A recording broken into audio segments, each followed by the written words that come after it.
Jadi kemarin-kemarin di kantor aku itu lagi ada keributan gara-gara data yang kita lagi kerjain bareng-bareng ini ternyata salah. Ceritanya ada temen aku nih namanya Ulwan, dia kirim data ke aku tapi kita saling share-nya menggunakan file yang kita kirim pakai WhatsApp. Jadi Ulwan kirim nih file A, kirim ke aku, abis itu aku edit, ternyata data yang dikirim sama Ulwan itu adalah data yang sebelumnya lagi nih, jadi filenya itu salah. Sementara aku harus ikut kolaborasi dalam ngedit si file itu juga. Pada akhirnya karena kita saling nggak ngeh nih kalau ada perubahan dalam filenya, terus kita kirim ke end user, akhirnya end usernya ngomel karena datanya itu salah. Pernah nggak sih kalian ngalamin hal yang sama kayak yang aku alamin barusan? Kalau pernah, tonton video ini sampai habis ya, dan jangan lupa share juga video ini ke teman-teman kalian, terutama yang namanya Ulwan, Falah, Fajar, Nita, dan Melinda. Halo, aku Fatim, profesional data tutor yang akan bantu kamu jago pakai data tanpa harus belajar lama. Welcome to Data No Drama.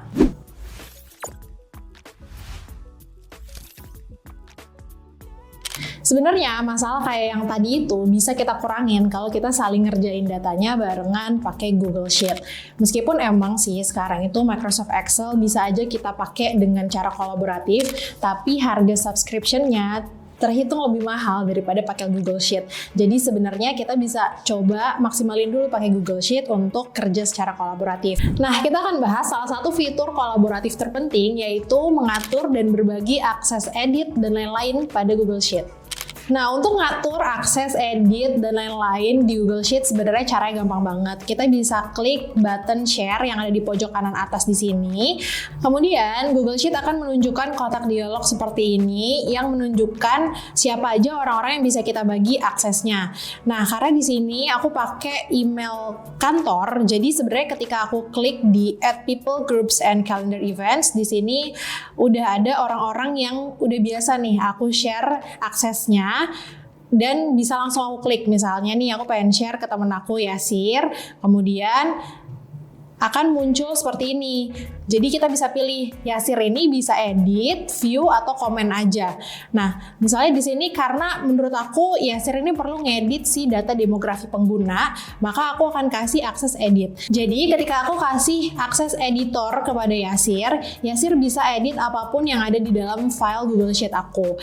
Nah, contohnya di sini aku coba klik editor, kemudian kita juga bisa pilih mau notify orang ini atau enggak. Jadi ketika kita tik di sini notify people, maka Google Sheet akan secara otomatis mengirimkan email kepada Yasir dan menginformasikan kepada Yasir bahwa Fatim memberikan akses edit kepada Yasir. Nah, jadi nanti di inboxnya Yasir bisa langsung klik nih ada link untuk membuka sheet yang kita share tadi. Nah, selain itu kita juga bisa kasih message di bawah sini. Misalnya, please help to edit. Nah, setelah itu kita bisa langsung klik tombol send dan terkirimlah email notifikasi beserta pembukaan akses edit kepada Yasir dari kita sebagai ownernya. Nah, misalnya kita sekarang pengen bikin akses tapi cuma view doang nih ke teman kita yang lain. Let's say aku mau kasih akses view untuk temanku Ibnu. Jadi klik di sini nama Ibnu. Kemudian aku akan notify. Jadi aku tik di sini notify people, tapi aku ganti dari editor jadi viewer aja. Nah, jadi ketika kita kasih aksesnya view doang, maka Ibnu nanti ketika buka filenya cuma bisa lihat doang nih, ada apa aja sih informasi yang ada di dalam sheetnya. Tapi kalau misalnya Ibnu mau ngedit-ngedit, nah itu nggak bisa, karena yang dikasih aksesnya cuma akses view aja.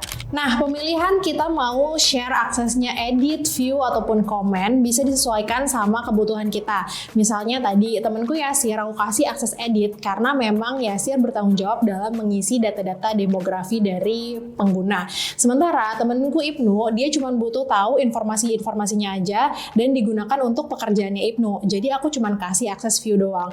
Kalau misalkan semua orang aku kasih akses edit, maka kita akan susah untuk memastikan datanya itu tetap valid. Karena ibaratnya nih data kita buka sebebas-bebasnya orang untuk ngedit dan berkreasi di sheet yang harusnya kita jaga validasinya.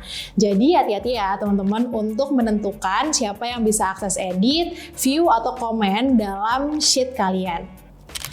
Oke, tadi kita udah bahas fitur membagikan akses edit dan juga view ke teman-teman kita. Nah, selain itu kita juga bisa membagikan satu akses yang bisa dibilang hidden gem, di mana jarang orang gunakan padahal cukup powerful, yaitu membagikan akses komen.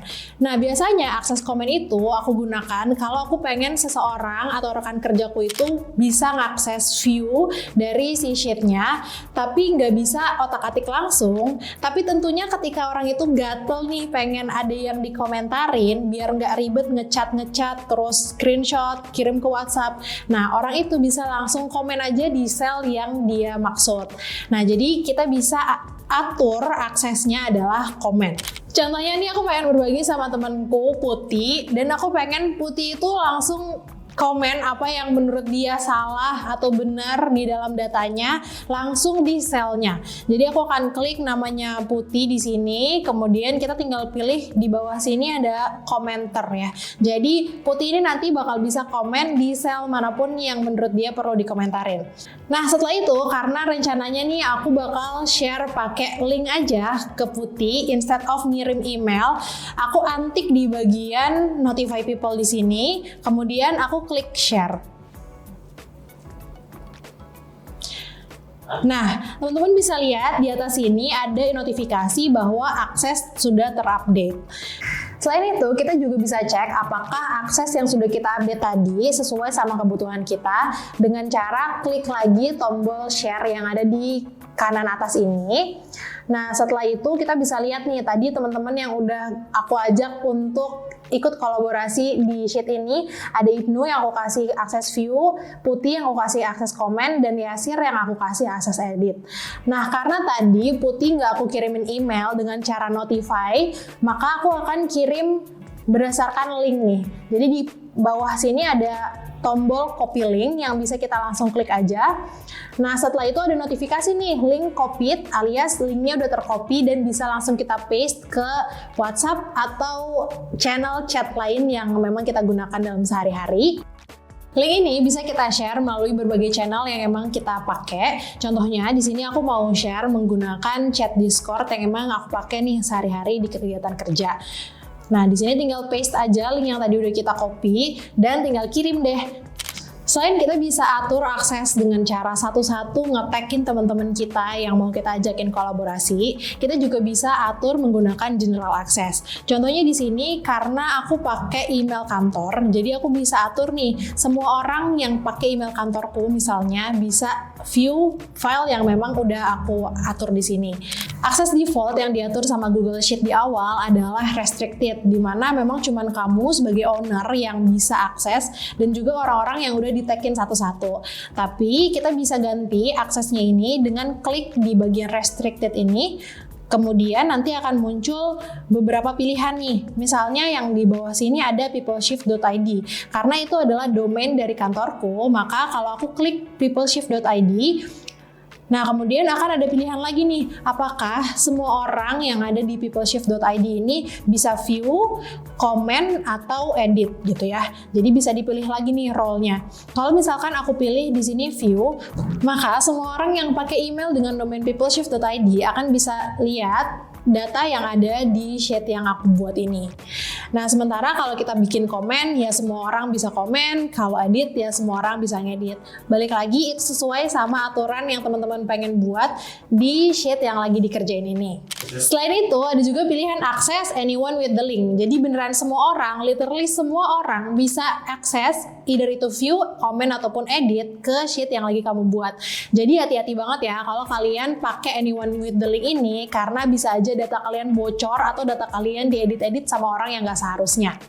Nah, gitu deh, simple kan? Semoga setelah ini nggak ada lagi ya drama-drama dalam akses data, edit, dan lain-lain. Kalau kamu ada request pengen belajar apa soal data, share di kolom komentar ya. See ya!